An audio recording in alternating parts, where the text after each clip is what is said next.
A few months ago, I think it was during or around the time of Summer Games Fest, I stumbled on the trailer for Tales of Iron 2. Its gritty looking world, impactful combat, and anthropomorphic animal characters caught my attention. It reminded me of a series of books from my childhood called Redwall, as well as Watership Down and others, but with a more sinister looking twist. Being a sequel, I went looking for the first game and found it to have very positive reactions across Steam and professional reviews. Maybe given the announcement, it also happened to be on sale for just a few bucks, making it a no-brainer to give a try. What I found was a wonderful little game with a ton of character I've been waiting to find some time to talk about. There's certainly information on it out there, but it doesn't seem to have gotten a great deal of attention despite looking like it did pretty well. As I sat down with the game, one of the most immediate things to stand out was the narration. While the animals communicate in whispers and squeaks translated for you into pictures of your objectives, a narrator speaks over the scenes, describing in rich language and tones the tale that's unfolding. It's cool and compelling, but blends well into the scene or action on screen without usurping it. All the prince had ever wanted was to prove worthy of his father's crown. He might be the smallest brother, but if he was prepared, he thought he had some small chance. Control is never taken away from you, and often this story fills the gap as you traverse the levels on your journey backwards and forwards between points of interest and enemies to hunt. Transitioning between screens, since this is, after all, a 2D side-scrolling adventure game, never breaks up the flow of the story, and rarely, if ever, can you take an action that interrupts it or causes important moments in-game or in the narrative to overlap and become muddled. Voiceover and story is hardly unusual in games, but this angle of presentation and its execution struck me as unique, fun, and personality-defining for Tales of Iron. Without a strong gameplay experience, the nice flourishes wouldn't carry things too far, though. Tales of Iron isn't without some flaws, primarily some repetition and backtracking that seems to be a function of the quest system, that only allows you to take on a single quest at a time, because many quests reuse central locations in the game and change the areas based on them, meaning it wouldn't really work to take on multiple potentially conflicting quests at once. Yet overall, it provides a rewarding feel to exploration and combat with nice mechanical touches. You can wall jump and slide down surfaces like you might not expect given the slow pace of the game. Sheathing your weapon allows you to run much more quickly, regardless of your equipment weight. Certain attack combinations flow smoothly and quickly from one attack to the next when compared to just stringing together the same button over and over. Ranged attacks are limited, but quick and accurate. The two-stage dodge animation is responsive and rewarding. The parry is visceral, with great audio feedback catching an enemy on your wooden shield and throwing them back. You'll discover that any normal attacks can be parried with the right timing, even if there's no indicator saying so. Kill animations give you a nice payoff and respite after thumping away deliberately and carefully against tough bosses and enemies.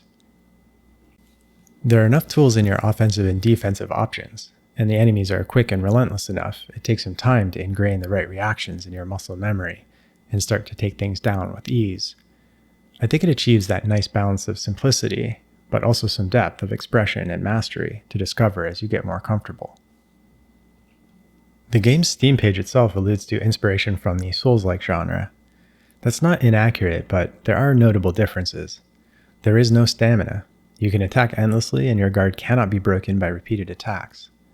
Your shield or two-handed weapon, any of the myriad collection you acquire, blocks 100% of damage. There's a roll to dodge incoming attacks, but it lacks any invincibility from what I could tell, whether you keep your equipment light or not. To evade attacks, you must get your character completely out of the way of incoming and often very generous enemy hitboxes. If you can block 100% of damage, how then is the combat engaging or challenging? Well, enemies possess a few types of attacks. One type can only be blocked and not dodged. These attacks are the most common, especially amongst smaller enemies, and to deal with these you can indeed just turtle behind your shield if you want, observing to find the moment to strike. Other attacks are marked by a yellow highlight, indicating they can only be parried. These require a block, but a well-timed push into your shield as well to knock them back. Just blocking will not suffice. Still other attacks are marked red in a couple of different ways, indicating these are unblockable and must be dodged. The flash of the attack indicators does not really supply the timing to dodge the attack, or what to expect from its animation, so you need to learn on your feet in a new fight and figure out the openings to take advantage of, depending on the equipment you're using, balanced with being in the right position to dodge specific unblockable attacks as they come your way. The game does contain a ton of bosses, something I can find tiring sometimes. Tales of Iron does a good job creating a variety of character archetypes and unique attack patterns for you to conquer, though there certainly is some repetition given the sheer number you must fight. But what really kept things fresh and going for me is that despite some challenge, I never got hung up on anything for too long. It was rewarding to feel that I could adapt to new situations quickly, having learned the mechanics, and victory was satisfying.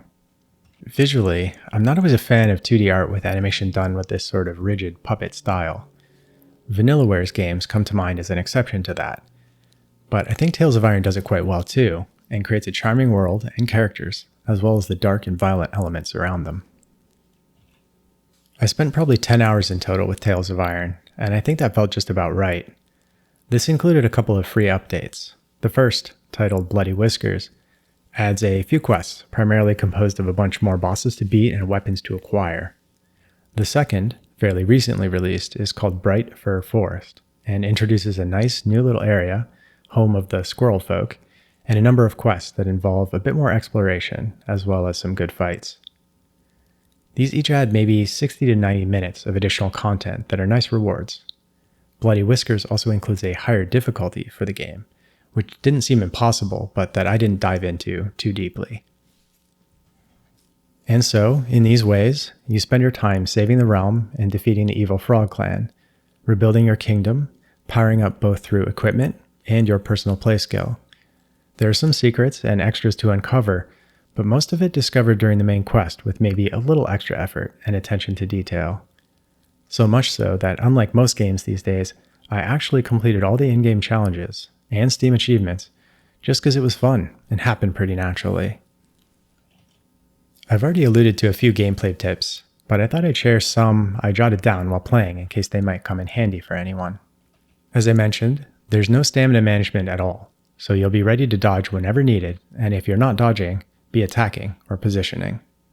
Equipment weight thresholds in the UI are a little imprecise, but the weight icon will highlight green or red when a change moves you up or down a tier.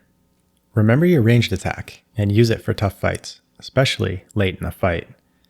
Consider using a powerful bow that gets 20 shots, versus a gun that might be stronger, but only gets 8 shots. Don't forget your poison buff, and save its charges for boss fights. It doesn't do damage over time, but seems to increase the damage your attack does. Double tap dodge to travel greater distance, and keep your weight light if you have trouble avoiding attacks. You must be fully out of the way of an attack to avoid it. Dodging through an enemy is often an easier way to do this and avoid attacks. Even if the yellow lines don't appear on an attack, indicating you need to parry it, if you block at the last minute you can knock the enemy back and create an opening. Later in the game there are a couple fights where this is helpful, or even necessary. You run faster with sheathed weapons, regardless of your equipment weight. This is great for traversal. Many small strikes are usually better than one big charge attack during an opening. Alternating one-handed and two-handed attacks with R1, R2, R1, R2 is very quick and seemed like some of the strongest DPS. Don't ignore resistances on chest armor. Use resistance against the enemy faction you are fighting to reduce damage, even if defense and weight of the equipment is lower than others.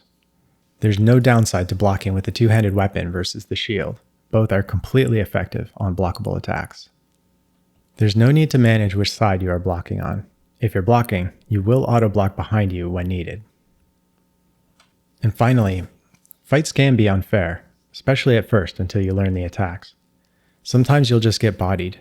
Don't worry about it. Scrap it out, and often you'll prevail, even if you aren't avoiding everything you could be. It's always a really wonderful surprise finding a game I somehow haven't come across, but turns out to be right up my alley, and a refreshing experience. Given how much I follow games, it's amazing it ever happens. It's evidence of just how many great games are out there, and accessible these days. I suppose it goes without saying at this point that the sequel, Whiskers of Winter, has become one of my most anticipated remaining games this year, along with the likes of the second Alan Wake DLC and Stalker 2. In the last Steam Next Fest, I believe it had a demo available. I unfortunately missed this since it was limited to the event window, but maybe some of you played it. If so, what did you think? I read that it had some substantial differences from the first game, maybe that the developers have already started to tweak based on feedback. I think a new and different environment to explore, as well as a new character to play, with new enemies to fight, is about all I feel like I need at the moment to be interested. Fingers crossed it does make it this year, and that it turns out great. I'll certainly be there to check it out. And I hope you'll be here to check out my next video as I embark on a series of things to prepare for Stalker 2. Thanks so much for tuning in, as always, and until next time, take care.